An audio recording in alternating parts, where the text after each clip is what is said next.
Hello everyone. चयन batch की चौथी क्लास में आपका स्वागत है। शिक्षण उपागमों का ये दूसरा पार्ट है। आज हम पाठ योजना और पाठ्यचर्या विकास के उपागम पढ़ेंगे। इससे पहले हम एक पार्ट इसका कवर कर चुके हैं। अगर आपने वो नहीं देखा है तो ज़रूर देखिए।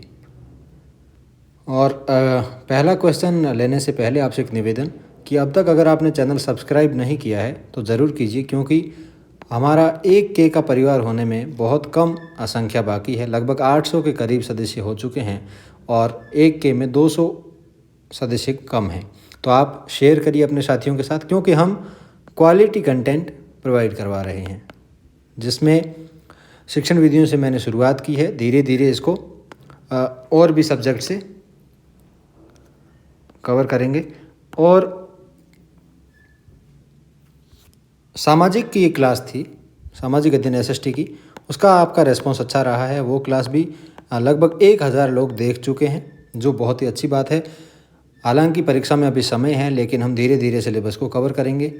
और टेलीग्राम का लिंक डिस्क्रिप्शन में है, उसे ज़रूर ज्वाइन कीजिए, क्योंकि वहाँ पे मैं बेहद उपयोगी जानकारी आपके लिए लाता रहता हूँ। अब सवाल लेते हैं पहला। हर्बर्ट की मूल पाठ्य योजना में कितने पद थे? 3, 4, 5 या 7? इसको व्याख्या से समझते हैं। हर्बर्ट एक जर्मन शिक्षा शास्त्री थे, हम जानते हैं। इनके द्वारा दी गई पाठ्य योजना, जो कक्षा शिक्षण के लिए विषय वस्तु प्रस्तुतिकरण की एक विधि है, इन्हें पाठ्य योजना का जनक कहते हैं। तो ये बहुत इंपॉर्टेंट पॉइंट था। हर्बर्ट की जो पाठ्य योजना है उसमें स्मृति स्तर के शिक्षण पर जोर दिया जाता है। ये स्मृति पर जोर देते हैं, मेमोरी पर। इसके अनुसार बालक के समक्ष प्रस्तुत किया जाने वाला ज्ञान उसके पूर्व ज्ञान पर आधारित होना चाहिए। हर्बर्ट मानते थे कि बालक के ज्ञानार्जन का आधार उसके अनुभव है, मतलब एक्सपीरियंस को इन्होंने सुप्रीम माना है। इसी कारण के आधार पर हर्बर्ट सीखने को संचित ज्ञान का सिद्धांत के रूप में प्रस्तुत करते थे। जो पूर्वानुभवों से संचित ज्ञान है उसी को ये मेन बेस मानते थे, आधार मानते थे। हर्बर्ट की जो पाठ्य योजना है जो इन्होंने दी थी, उसमें मूल रूप से 4 पद थे, लेकिन उसके बाद में इनके शिष्यों ने, अनुयायियों ने धीरे धीरे उसमें परिवर्तन किए और उसको अपनी अपनी भूमिका में बांधा। लेकिन मूल पद तो जो थे वो थे स्पष्टता, संबंध, व्यवस्था और विधि। एक बात मैं आपको बताना चाहूँगा कि कुछ ही दिनों में हमारी जो साउंड वाली समस्या है वो दूर हो जाएगी। मैंने माइक ऑर्डर कर दिया है, वो बस 2 या 4 दिनों में, जब अगली क्लास हमारी अपलोड होगी तो उसमें आपको साउंड क्वालिटी अच्छी मिलेगी। तो इस क्लास तक आप इग्नोर करिए। स्पष्टता, संबंध, व्यवस्था और विधि। स्पष्टता, विषय वस्तु को स्पष्ट रूप से छात्रों के समक्ष रखना, मतलब उसको क्लियरिफाई करना। संबंध क्या है? तो संबंध में पूर्व ज्ञान, बच्चा जानता क्या है उससे जो नई चीज़ पढ़ा रहे हैं उसको जोड़ना। मतलब कोई भी नई चीज़ जब शिक्षक सिखा रहा है तो उसको बच्चा उससे रिलेटेड क्या जानता है उससे संबंध स्थापित करना, इंटर रिलेट करना। व्यवस्था क्या होता है?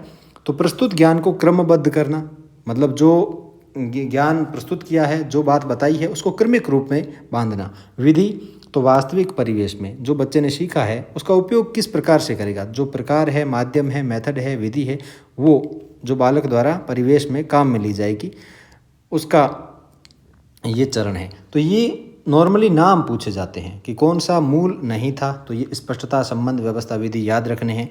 और उसके बाद में ये जो एक एक लाइन का डिस्क्रिप्शन है वो पूछा जा सकता है कि कौन सा किस में है।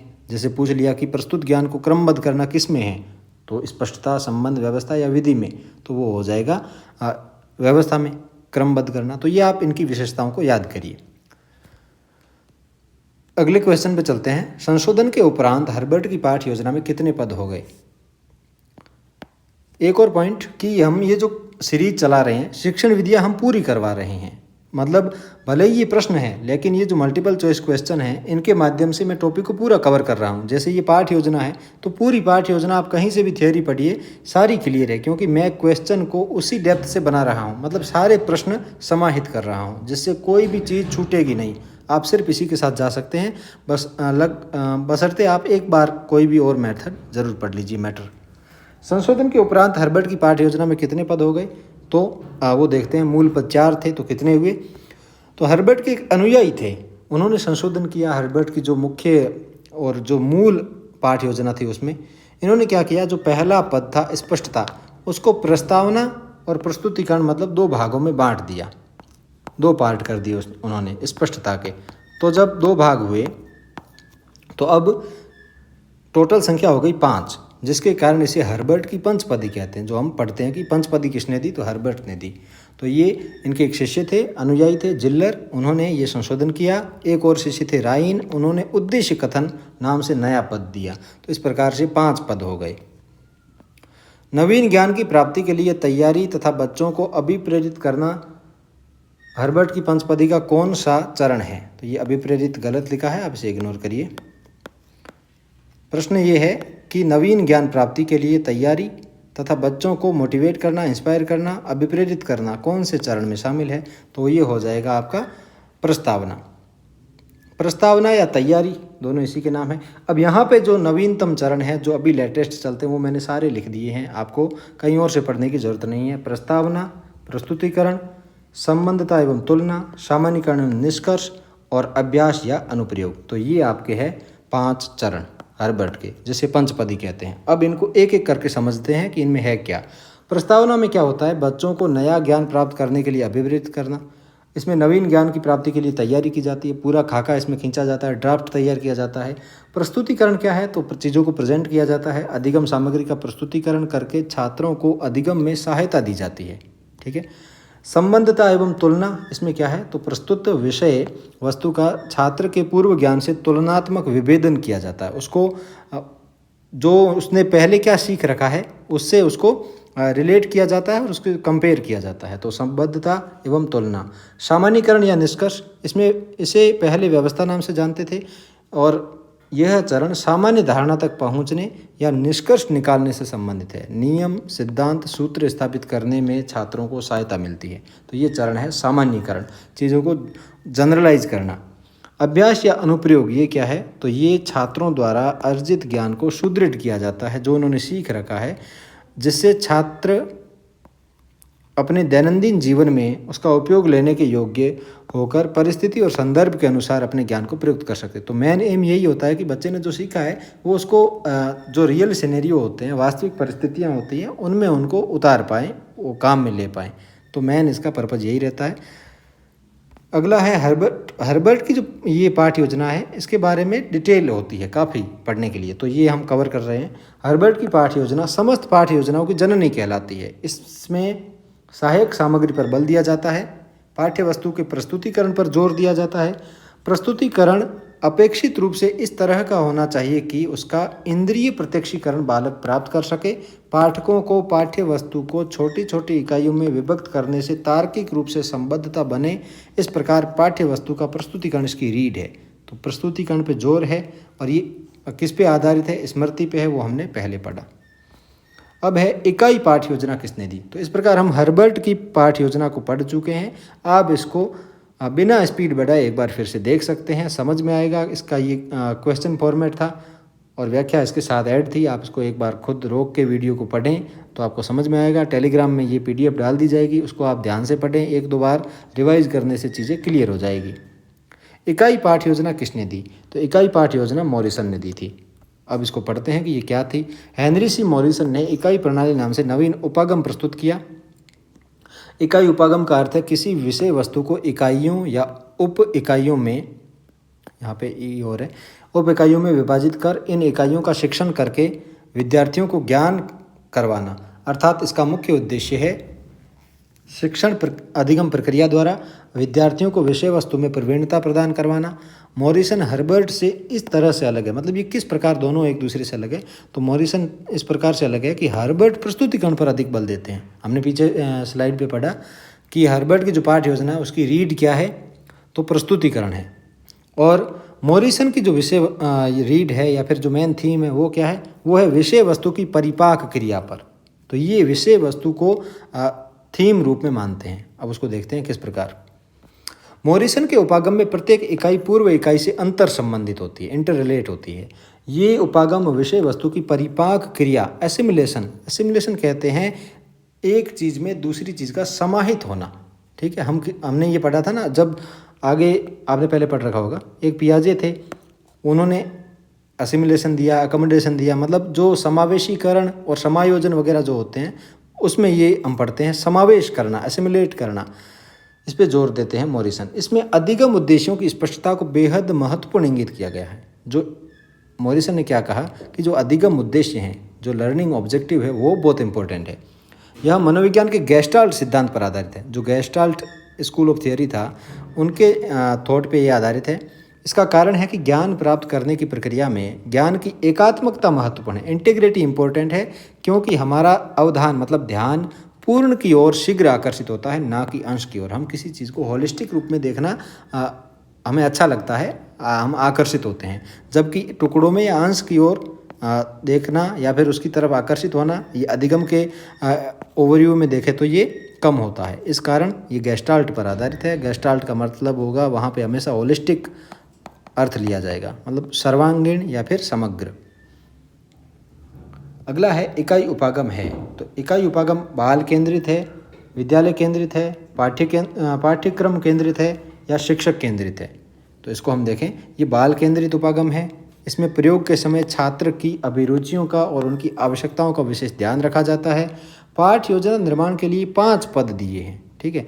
अन्वेषण, प्रस्तुतिकरण, आत्मीकरण, संगठन अथवा व्यवस्थापन, अभिव्यक्तिकरण अथवा वर्णन। तो ये आप एज इट इज़ याद करेंगे। पूछा जा सकता है कि निम्न में से कौन सा मॉरिसन के इकाई उपागम का पद नहीं है, और इनमें क्या होता है वो हम समझते हैं नेक्स्ट स्लाइड पे। तो अब हम एक एक करके इनका अर्थ समझते हैं। अन्वेषण में क्या होता है, ज्ञान की खोज की जाती है, अर्थात उनके पूर्व ज्ञान का पता लगाया जाता है। अब बात आती है प्रस्तुतिकरण की। तो प्रस्तुतिकरण में जो पाठ्य सामग्री जो होती है उसको विवेचित करते हुए इकाई का स्वरूप विद्यार्थियों के समक्ष प्रस्तुत किया जाता है। आत्मीकरण क्या है? आत्मीकरण अर्थात जो परिपाक है, उसका मतलब होता है बालक विषय वस्तु का गहनता से आत्मसातीकरण करता है, उसको आत्मसात करता है। इसमें शिक्षक और छात्र दोनों ही सक्रिय रहते हैं। संगठन या व्यवस्थापन अगला चरण है। इसमें छात्र विषय वस्तु को स्वतंत्र रूप से लिखित रूप में प्रस्तुत करता है, मतलब उसको एक्सप्रेस करता है इन रिटन वे। आवृत्ति या अभिव्यक्तिकरण, इस पद में विद्यार्थी अर्जित ज्ञान को अपने शिक्षक अथवा सहपाठी को सुनाकर अभिव्यक्त करता है, मतलब उसको एक्सप्रेस करता है सुनाकर। किसको? शिक्षक को या सहपाठी को। तो ये 5 चरण हैं। जहाँ भी ये इस प्रकार के चरण, प्रकार, ये चीज़ें होती हैं, इनको आप एक जगह खुद की नोटबुक में लिख के उसको उसके कीवर्ड सामने लिख देते। जैसे अन्वेषण तो सामने खोज लिख सकते हैं, ठीक है। तो इनका एक एक प्रस्तुतिकरण, इसका मतलब इसके सामने प्रस्तुत किया जा रहा है। आत्मीकरण मतलब उसको गहनता से आत्मसात किया जा रहा है। तो ये चीज़ें आप इस प्रकार से याद करेंगे तो याद हो जाएगी, ज़्यादा इसमें कुछ भी नहीं है। अगला है भारतीय उपागम। तो ये हमने हर्बर्ट का उपागम पढ़ा पंचपदी, उसके बाद में मॉरिसन का इकाई उपागम पढ़ा, उसके बाद में भारतीय उपागम है। इसका प्रतिपादन किसने किया था? प्रोफेसर भाटिया थे क्या, प्रोफेसर सक्सेना, त्रिपाठी या दवे? तो ये HR दवे थे। इन्होंने क्या किया, इसका प्रतिपादन किया। इस पाठ योजना का प्रतिपादन NCERT के regional college of education Mysore के प्रोफेसर HR दवे द्वारा किया गया। ये इस कारण इसे NCERT उपागम भी कहते हैं। इस पाठ योजना में मानसिक योग्यता के विकास पर बल दिया जाता है। पूर्व की पाठ योजनाओं में उद्दीपन और अनुक्रिया के मुख्य स्थान की जगह मानसिक योग्यता पर बल दिया गया है। इसका मतलब ये हुआ कि जो पीछे हमने पाठ योजनाएं पढ़ी है उसमें उद्दीपन और अनुक्रिया को मुख्य स्थान दिया गया है, जबकि यहाँ पे मेंटल एबिलिटी पे स्ट्रेस दिया गया है, जोर दिया गया है। इस भारतीय उपागम या पाठ योजना में ब्लूम द्वारा प्रतिपादित शिक्षण उद्देश्य, जो ब्लूम BS ब्लूम है, उनको मूल्यांकन टॉपिक में विस्तृत रूप में पढ़ेंगे। उन्होंने ये उपागम जो दिया है उसके शिक्षण उद्देश्यों के वर्गीकरण का ही प्रयोग किया गया है, लेकिन ज्ञानात्मक पक्ष के केवल ज्ञान, बोध एवं अनुप्रयोग शिक्षण उद्देश्यों को लिया गया है। तो 3 लिए गए हैं, ज्ञान, बोध और अनुप्रयोग, और शेष 1 को सृजनात्मक में शामिल किया गया है। इनके अलग अलग उद्देश्य होते हैं, ज्ञानात्मक, ठीक है, तो उसमें एक सृजनात्मक भी है। तो इस प्रकार पाठ योजना में 4 शिक्षण उद्देश्य हैं। तो ये जो भारतीय उपागम है इसमें पाठ योजना जो है तो उसके 4 शिक्षण उद्देश्य हैं और 17 मानसिक योग्यताएं हैं। तो ये याद रखेंगे आप। इसमें 4 शिक्षण योग्यताएं कौन सी है वो भी हम देख लेंगे। ये स्लाइड रिपीट हो गई है। दवे के अनुसार ज्ञान, बोध, प्रयोग और सृजनात्मक, ये 4 चीज़ें हैं। ज्ञान में क्या है तो प्रत्यास्मरण या प्रत्याभिज्ञान, ठीक है, 2 चीज़ें हैं। ये मेंटल जो संज्ञानात्मक पक्ष से संबंधित है। बोध क्या होता है तो संबंध देख पाना, उदाहरण देना, भेद, वर्गीकरण, व्याख्या, पुष्टि और सामान्यीकरण करना, मतलब नियमों में बांध की चीज़ को जनरलाइज करना। तो ये क्या होता है, इतना डीप नहीं पूछा जाएगा इसमें, सिर्फ आपको ये शब्द याद रखने हैं, बाकी इतनी सारी चीज़ें अगर हर किसी में याद करने जाएंगे तो फिर बहुत ज़्यादा हो जाएगा। प्रयोग में क्या है, तर्क, परिकल्पना, ठीक है, स्थापना, परिकल्पना की स्थापना करना, निष्कर्ष और पूर्ण कथन, तो ये चीज़ें होती है। सृजनात्मक में विश्लेषण, चीज़ों को तोड़ पाना, उनको तोड़ तोड़ के समझना। संश्लेषण में अलग अलग चीज़ें जो अंशों के रूप में उनको समग्र रूप में जोड़ के समझना, मूल्यांकन कर पाना। ये इसके 4 पक्ष थे। अगला है RCM उपागम के 3 चरण हैं। अब इसके स्टेप कितने हैं, तो 3 हैं। आगत, अदा, निवेश, इनपुट। ये क्या होता है, तो शैक्षिक उद्देश्यों की इसमें पहचान की जाती है। किस चरण में क्या किया जाता है वो आपको याद रखना है। प्रक्रिया में, तो प्रक्रिया शब्द से स्पष्ट है। प्रोसेस है तो प्रस्तुतिकरण किया जाएगा। प्रदा, निर्गत या आउटपुट, इसमें क्या है, तो कुछ न कुछ रिजल्ट से संबंधित होगा, तो रिजल्ट से संबंधित मूल्यांकन होता है। ये आप इसको ऐसे समझ सकते हैं। निम्न में से कौन सा ग्लोबेरियन उपागम का चरण नहीं है। 3 उपागम के बाद चौथा आता है ग्लोबेरियन। इसमें कौन सा इसमें शामिल नहीं है, तो हम इसके चारों पढ़ लेते हैं। ग्लोबर उपागम का प्रतिपादन ग्लोबर ने किया था। इन्होंने 4 चरण दिए थे। कौन कौन से, प्रश्न पूछना, चर्चा, अन्वेषण, अभिव्यक्ति या विद्यार्थी क्रिया। तो प्रश्न पूछना, चर्चा, अन्वेषण या अभिव्यक्ति या ये, तो इसमें कौन सा नहीं है, ये कौशल जो है ये ऐसे ही लिखा है। मूल्यांकन उपागम किसने दिया, तो ब्लूम ने दिया था। इसकी हम चर्चा कर चुके हैं और इसको मतलब इसके बारे में नाम हम ले चुके हैं पिछली स्लाइड पे, लेकिन इनको डिटेल में कब पढ़ेंगे, मूल्यांकन वाले टॉपिक में। नेक्स्ट है, निम्न में से कौन सा पाठ्यचर्या विकास का उपागम नहीं है। अब कौन सा है जो पाठ्यचर्या विकास का, जो करिकुलम डेवलपमेंट का जो अप्रोच नहीं है, कौन सी है। सहसंबंध उपागम, एकीकृत उपागम, टॉपिकल या भारतीय उपागम, तो इसको हम देखेंगे। भारतीय उपागम पाठ्य योजना का उपागम है। इसके अलावा तीनों पाठ्यचर्या विकास के, मतलब अभी हम जो पढ़ रहे हैं, जो पढ़ा हमने भारतीय उपागम वो पाठ्य योजना का है। अब हम जो पढ़ रहे हैं वो पढ़ेंगे पाठ्यचर्या के। तो ये जो तीनों, इसके अलावा जो तीनों थे भारतीय उपागम के, वो तीनों पाठ्यचर्या के थे, करिकुलम के थे। सहसंबंध उपागम मतलब जो सिलेबस को किस प्रकार से डेवलप किया जाएगा, कौन कौन सी थीम के आधार पर सिलेबस बनाया जाएगा, चेंज किया जाएगा तो उसमें कौन से शामिल किए जाएंगे, ये चीज़ें इसमें आती है पाठ्यचर्या विकास में। यह संबंध उपागम इसमें मुख्य रूप से इन बातों पर ध्यान दिया जाता है कि संपूर्ण ज्ञान अखंड है, ठीक है। अतः भिन्न भिन्न विषय पढ़ते समय उनका आपस में सह संबंध आवश्यक है। चीज़ों को आपस में कनेक्ट करके सीखना बहुत ज़रूरी है। विषय का जीवन एवं दैनंदिन गतिविधियों के साथ संबंध, अन्य विषयों के साथ, विषय का उसकी विभिन्न शाखाओं के साथ, अब मतलब संबंध किस किस के साथ, तो पहला अन्य विषयों के साथ, दूसरा विषय का उसकी शाखाओं के साथ। कई विषय ऐसे होते हैं जिनमें शाखाएँ होती है, जैसे जैसे उसमें बांटते जाते हैं शाखाएँ बढ़ती जाती है, तो उन सभी शाखाओं में अंतर संबंध। और क्या होता है, तो कोई एक शाखा है उसके भी उपभाग होते हैं, प्रकरण होते हैं, तो उनमें सहसंबंध, मतलब जितना डीप जाके चीज़ों को कंपेयर किया जाए और फिर उनमें संबंध स्थापित किया जाए, वो होता है सहसंबंध उपागम। सह पाठ्यचर्या गतिविधियों के साथ सहसंबंध, मतलब जितनी भी गतिविधियां जो पाठ्यचर्या से इतर हो रही है, अलग हो रही है, उनकी गतिविधियों के साथ भी सहसंबंध स्थापित किया जाए। मतलब उनके उद्देश्य और इनके उद्देश्य, इनको सिमिलर रूप में देखा जाए और किस प्रकार से ये मिलके अधिगम को और ज़्यादा रोचक बना सकते हैं, तो ये होता है ये। एकीकृत उपागम दृष्टिकोण क्या है, इंटीग्रिटी वाला ये क्या है, तो ये एकीकरण और समन्वय के सिद्धांत पर कार्य करता है। हम सहसंबंध और एकीकरण को एक ही समझ लेते हैं, मतलब जो सहसंबंध है और एकीकरण ये अलग अलग है।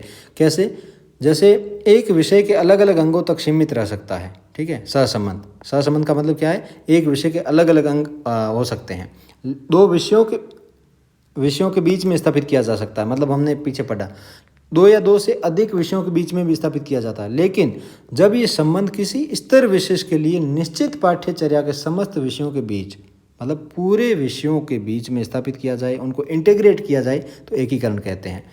जहाँ पे विश्लेषण करके अलग अलग बांट के उनकी तुलना की जाएगी, वहाँ पे सहसंबंध होगा। और जहाँ चीज़ें जो अलग अलग है उनको जोड़ के एक बनाया जाएगा, वहाँ पे एकीकरण होगा। इसी डायग्राम से आप समझेंगे। इसका मतलब ये हुआ कि एकीकरण सहसंबंध की अंतिम सीमा है, मतलब उसका जेनिथ है, चरम है, ठीक है।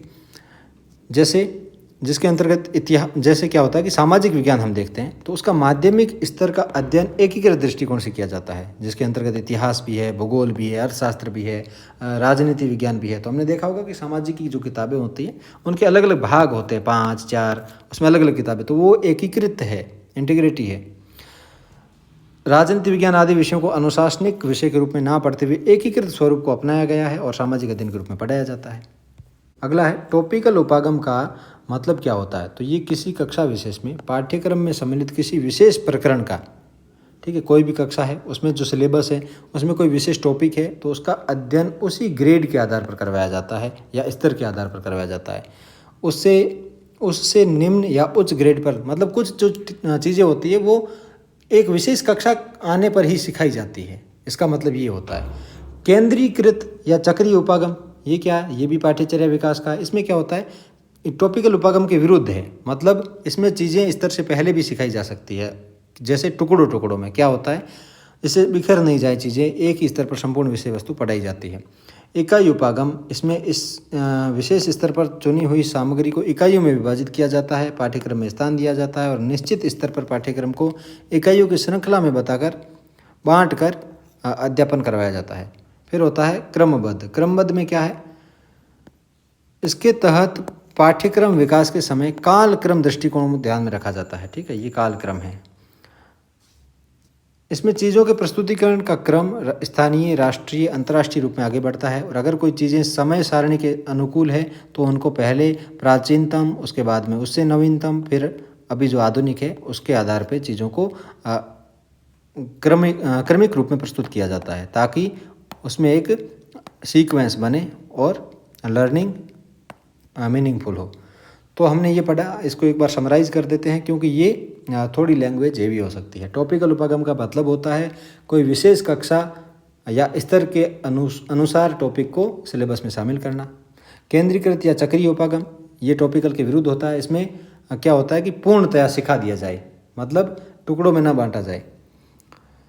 फिर क्या है इकाई उपागम, इसमें क्या होता है कि इकाइयों में बांट देते हैं और वो चलती रहती है, यूनिट जिसे हम कहते हैं। क्रमबद्ध या कालक्रम, तो इसमें जो इतिहास की चीज़ें हैं, जो भौगोलिक चीज़ें हैं, जिनका विभाजन है, तो उनको क्रमिक रूप में सिखाया जाता है। ठीक है, तो ये हमारी आज क्लास थी।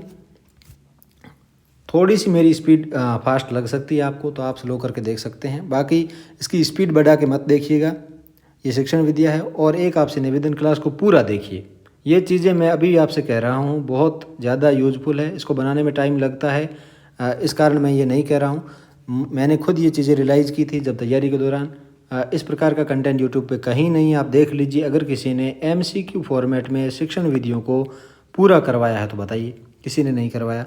हाँ, MCQ काफ़ी लोगों ने करवा रखे हैं, लेकिन वो टॉपिक वाइज पूरे सिलेबस के लिए एक से लेके लास्ट तक नहीं करवाए गए हैं। A to Z सिलेबस, मतलब पहले टॉपिक से उठा रहा हूँ। टॉपिक का क्रम ऊपर नीचे हो सकता है, लेकिन सारे करवाए जाएंगे और सारे इसी वे में करवाए जाएंगे। जैसे ये शिक्षण उपागम है तो अब छूटा कुछ भी नहीं है, सारा इसमें आ चुका है, पीछे कुछ भी नहीं रहा। ऐसा नहीं कि शिक्षण उपागम के 5 प्रश्न जो अच्छे बन रहे हैं हर्बर्ट मॉरिसन ये पूछ लिए और ख़त्म, नहीं, इसमें सारा शामिल किया है। हो सकता है मेरे पढ़ाने के तरीके से आपको समझ में ना आए, लेकिन ये जो स्लाइड है ये बहुत ही शानदार चीज़ है। इसको आप रीड करिए। कुछ इसमें टाइपिंग एरर रह सकते हैं, लेकिन उसको इग्नोर करिए, मैं करेक्शन इसमें डाल दूंगा। लेकिन ये PDF आप पढ़िए इसको। ये टेलीग्राम है, जीवनाचारण नाम से है, लिंक डिस्क्रिप्शन में दिया हुआ है। जैसे ही आप वीडियो के टाइटल पे क्लिक करेंगे ये खुलेगा और वहाँ से टेलीग्राम करिए। टेलीग्राम में मैंने मेरा पर्सनल जो यूज़र नेम है वो भी दे रखा है, आप वहाँ से मेरे साथ चैट कर सकते हैं, कोई भी सवाल पूछ सकते हैं। अध्ययन सामग्री के लिए मैंने एक अलग ग्रुप बना रखा है ताकि कॉपीराइट वगैरह से बचा जा सके। उसमें सारे नोट्स, बुकलेट वगैरह जो भी है मैं अपलोड कर रहा हूँ। अभी तक उसमें 50 लोग ही मैंने जोड़े हैं। अगर आप रिक्वेस्ट उसमें डालेंगे मैं तो जोड़ दूँगा। ठीक है, इस प्रकार से ये हमारा सीक्वेंस चलता जाएगा, क्रमिक रूप से हम चीज़ें सीखेंगे। आपके सुझाव आमंत्रित है, कमेंट ज़रूर कीजिए, लाइक बिल्कुल ना भूलें क्योंकि इससे ही मोटिवेशन मिलता है। और सब्सक्राइब की बात मैंने वीडियो के स्टार्ट में कर दी है, तो ये वीडियो ख़त्म होते होते आप 1000 तक इसको पहुंचा देंगे। बहुत बहुत धन्यवाद आपका।